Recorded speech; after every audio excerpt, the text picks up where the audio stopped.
Election branch বা CEO অফিচৰ ফালৰ পৰা ভোটাৰসকলক 4টা ভাগত ভাগ কৰিছে বা 4টা কেটাগৰীত ভাগ কৰিছে।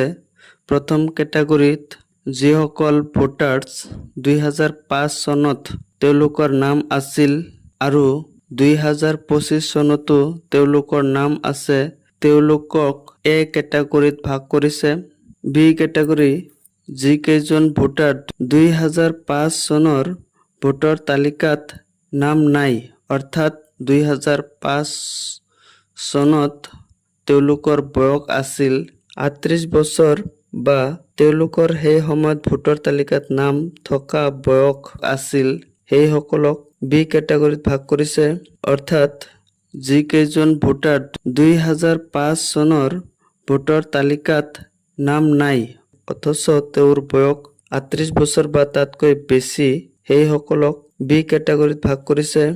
C কেটাগৰী 1 তাৰিখ 7 মাহ 1987 চনৰ পৰা 1 তাৰিখ 12 মাহ 2004 চনৰ ভিতৰত জন্মগ্ৰহণ কৰা বা 21 বছৰৰ পৰা 38 বছৰ বয়সৰ ভিতৰত থকা ভোটাৰসকলক C কেটাগৰীত ভাগ কৰিছে।